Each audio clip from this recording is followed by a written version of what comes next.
ഇന്ന് നമ്മൾ മാങ്ങ വെച്ചിട്ടൊരു പച്ചടിയാണേ. ഇപ്പോൾ മാങ്ങ കൂട്ടി കൂട്ടി എല്ലാവരും മടുത്തിട്ടുണ്ടാവും. എല്ലാവർക്കും മാങ്ങ കുറേ ഉണ്ട്.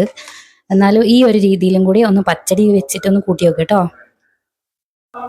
അപ്പോൾ അതിന് വേണ്ടിയിട്ട് ഞാൻ മാങ്ങ മുഴുവൻ തോലൊക്കെ ചെത്തിയിട്ട് ഇതുപോലെ ചെത്തി എടുത്തിട്ടുണ്ടേ. നമ്മൾ അണ്ടി ഇടുന്നില്ല കേട്ടോ ഈ മാങ്ങ പച്ചടിയിൽ. അപ്പോൾ നല്ല കൈകൊണ്ടൊക്കെ പിഴിഞ്ഞൊക്കെ എടുത്തിട്ടുണ്ട് അണ്ടിയൊക്കെ.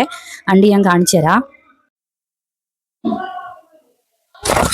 ഇത് കണ്ടില്ലേ, ഇങ്ങനെയാട്ടോ അണ്ടി എല്ലാം. ഇതിൽ നിന്ന് 3 മാങ്ങ ഈ നാരുള്ള ടൈപ്പും ഒരെണ്ണം നാരില്ലാതെ തോല് ചെത്തിയെടുത്തതാണ്. അല്ല, ചെത്തി എടുത്തതാട്ടോ. ഇതിന് നാരുകളില്ലായിരുന്നു. അതാണ് ഈ കാണുന്നതൊക്കെ. ഇത് നമ്മളെ നാരുള്ള നാടൻ മാങ്ങയില്ലേ, നാട്ടുമാവിൻ്റെ അതാണേ. അപ്പോൾ ഇത് രണ്ടും കൂടി മിക്സ് ചെയ്തിട്ടാണ് നമ്മൾ ഉണ്ടാക്കുന്നത്. അങ്ങനെയാണ് എൻ്റെ അടുത്ത് മാങ്ങയുള്ളൂ. എല്ലാം ഒന്നായാലും കുഴപ്പമൊന്നുമില്ല കേട്ടോ. ഇനി നമുക്ക് ഈ മാങ്ങയില്ലേ ഇതെല്ലാം കൂടി ഒന്ന് മിക്സിയിലിട്ട് അരയ്ക്കണം. നമ്മൾ വെള്ളം ഒന്നും ആകാതെയുള്ള ഒരു പ്രത്യേകതരം പച്ചടിയാണ് ഉണ്ടാക്കുന്നത്. അപ്പോൾ ഇത്രയും നമുക്ക് അരയ്ക്കാൻ വേണ്ടി എടുക്കാം. ഈ മാങ്ങകളിലെ ഇത് നമുക്ക് കടിക്കാൻ വേണ്ടിയിട്ട് പച്ചടിയിൽ കുറച്ച് മുറിച്ചിടാം. അതിൽ നല്ല 3-4 കഷ്ണം അവിടെ നിന്നോട്ടെ. ബാക്കിയൊക്കെ നമുക്ക് അരച്ചെടുക്കാം കേട്ടോ. അതുകൊണ്ടാണ് ഞാനിത് പിഴിഞ്ഞെടുത്തത്. ഇത് മുഴുവൻ നമുക്ക് അരച്ചെടുക്കാം. ഇത് ചെറിയ കഷ്ണങ്ങളാക്കി മുറിച്ചു എടുക്കാം കേട്ടോ. നമ്മളെ പച്ചടി ഉണ്ടാക്കാൻ അരയ്ക്കാൻ പോയ തക്കത്തിന് കുഞ്ഞു ആ മാങ്ങേൻ്റെ 2 കഷ്ണം എടുത്തിട്ട് മോഷ്ടിച്ച് കൊണ്ടുപോയിട്ടോ. അപ്പോൾ നമുക്ക് ഈ മാങ്ങ മുറിച്ചിട്ട് ഒരു കഷ്ണം അതിലേക്ക് ചേർക്കേ. നേരത്തത് കുഞ്ഞു അടിച്ച് മാറ്റി കൊണ്ടുപോയി. ഞാൻ ഇത് അരയ്ക്കാൻ പോയതായിരുന്നു. അപ്പോൾ ഇത് ഇങ്ങനത്തെ ഒരു ചെറിയ പാത്രത്തിലാക്കി മാറ്റാട്ടോ. ഇതെല്ലാം നല്ലോണം അരച്ചിട്ടുണ്ടേ. ഇത് നമുക്ക് ഈ പാത്രത്തിലാണ് നമ്മൾ ഉണ്ടാക്കുന്നത്. നമ്മൾ ഇന്ന് അടുപ്പത്തൊന്നും വെക്കുന്നില്ല കേട്ടോ.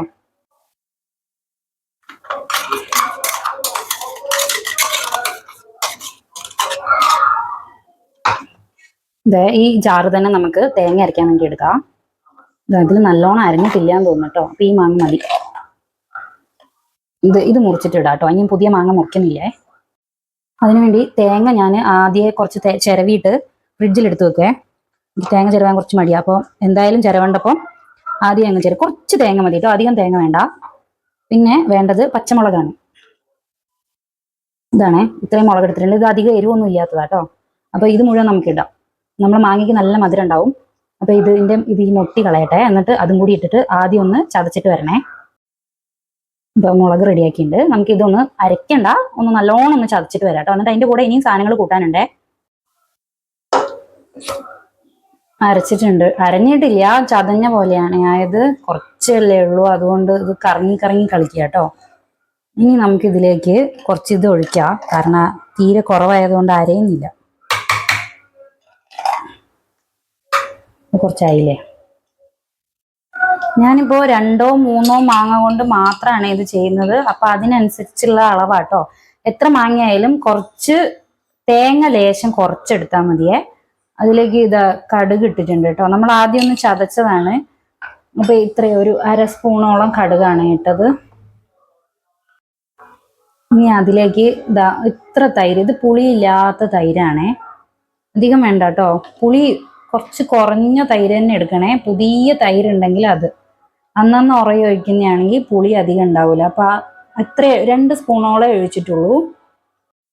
എനിക്കിതൊക്കെ അതിലേക്ക് തട്ടിയിട്ടിട്ട് ഒന്നും കൂടി അരച്ചിട്ട് വരാം.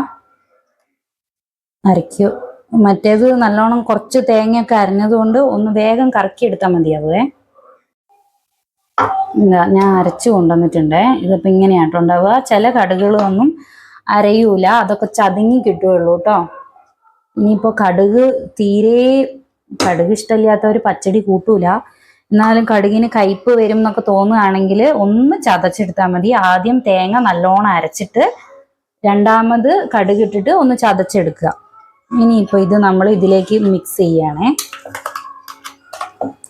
ഇതിങ്ങനെ ഉരുണ്ട് കളിക്കുകയായിരുന്നു കേട്ടോ. നമ്മൾ ഇതിൽ വെള്ളമേ ചേർക്കുന്നില്ല എന്ന് ഞാൻ പറഞ്ഞില്ലേ. അപ്പോൾ തേങ്ങ കുറച്ചേ ഉള്ളൂ. എന്നിട്ട് ഇതിങ്ങനെ മൊത്തം ഉരുണ്ടുരുണ്ട് കളിക്കുകയായിരുന്നു. ഉപ്പിട്ടിട്ടില്ല കേട്ടോ. ഇതൊക്കെ നല്ലോണം തുടച്ചിട്ട് ഇതിലേക്ക് ആക്കട്ടെ. നമുക്ക് ഈ മാങ്ങ ഇതിൻ്റെ ഉള്ളിലേക്ക് മുറിച്ചിടാം കേട്ടോ. ഇതെൻ്റെ അച്ഛൻ ഉണ്ടാക്കിപ്പിച്ച ഒരു കത്തിയാണേ. അതാണ് അച്ഛൻ്റെ പേരാണ് എഴുതിയിട്ടുള്ളത്. അവർ കണ്ടില്ലേ, കേശവൻ എന്നാണ് അച്ഛൻ്റെ പേര്. 2 K എന്താണെന്ന് അറിയില്ല കേട്ടോ. കേണിച്ചിറ കേശവൻ എന്നായിരിക്കും. എൻ്റെ വീട് വയനാട്ടിൽ കേണിച്ചിറ എന്ന് പറയുന്ന സ്ഥലത്താണ്. അപ്പോൾ ചിലപ്പോൾ അത് കത്തി മാറിപ്പോവാതിരിക്കാൻ വേണ്ടി അച്ഛൻ ജോലി ചെയ്ത അമ്പലത്തിലെ നമ്പൂതിരിക്ക് ഒരു കത്തി ഇതേ മോഡൽ കൊണ്ട് കൊടുത്തിരുന്നു. അപ്പോൾ അവരെ പേരും ഇതുപോലെ ഷോർട്ടാക്കിയിട്ട് അതിൽ കൊത്തിണ്ടായിരുന്നു. അപ്പോൾ കത്തി മാറിപ്പോവാതിരിക്കാൻ വേണ്ടിയിട്ടായിരിക്കും അയാളത് ചെയ്തതേ. നമ്മൾ ആ മാങ്ങ ഇതിലേക്ക് മുറിച്ചിട്ടിട്ടുണ്ട് കേട്ടോ. ഇത് മാങ്ങ പിഴിഞ്ഞ വെള്ളമായിരുന്നു. ഇതിനൊക്കെ മധുരം ഉണ്ടാവേ, ഒന്നും നമ്മൾ കളയേണ്ട ആവശ്യമില്ല. ഇനിയിപ്പോൾ ഇത് കഴുകാം. നമ്മൾ ഉപ്പ് ഇടുകയാണേ. ഉപ്പ് മാത്രമേ ഇടുള്ളൂ, മഞ്ഞൾപ്പൊടി ഇടൂല കേട്ടോ, ചൂടാക്കുന്നില്ലാത്തതുകൊണ്ട്. ഉപ്പിന്റെ കൂടെ തന്നെ നമുക്ക് ഒരു ലേശം വെല്ലം ഉരുക്കി ഒഴിച്ചെടുത്ത് വെച്ചതുണ്ടെങ്കിൽ അത് ഒരു സ്പൂണ് ചേർക്കാം.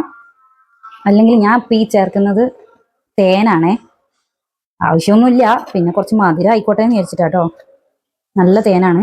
അല്ലെങ്കിൽ വെല്ലം ഉരുക്കിയിട്ട് അരിച്ചു വെച്ചതുണ്ടാവൂലേ, അല്ലെങ്കിൽ നമ്മൾ തേങ്ങ അരയ്ക്കുമ്പോൾ അതിലേക്ക് വെല്ലം കുറച്ച് ചീവി ഇട്ടിട്ട് അരച്ചെടുത്താൽ മതിയേ. ഇത് നല്ലോണം ഇളക്കുക.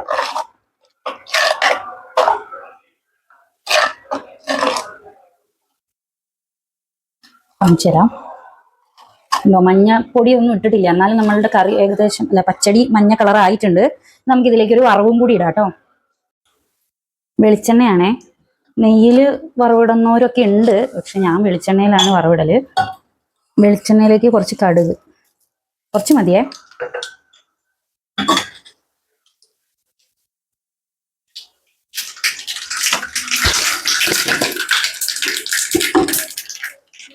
കടുക് പൊട്ടി വരുമ്പോൾ ഒരിത്തിരി കേട്ടോ, ഒരു നുള്ള് ഇത് വറുത്ത് പൊടിച്ചതാട്ടോ. ഓഫാക്കാം. ഉലുവ വറുത്ത് പൊടിച്ചതാണ്, അത്ര മതി കേട്ടോ, അധികം ആവരുത്. കരിവേപ്പില ഇല്ലാത്തതുകൊണ്ട് ഞാൻ അതിടുന്നില്ല. ഇതിൻ്റെ കൂടെ തന്നെ നമുക്ക് മുളകും കൂടി ഇടാം കേട്ടോ. ഇത് മതിയേ. കഴിഞ്ഞു. ഇത് നമുക്കിനി അതിലേക്ക് ഒഴിക്കണം.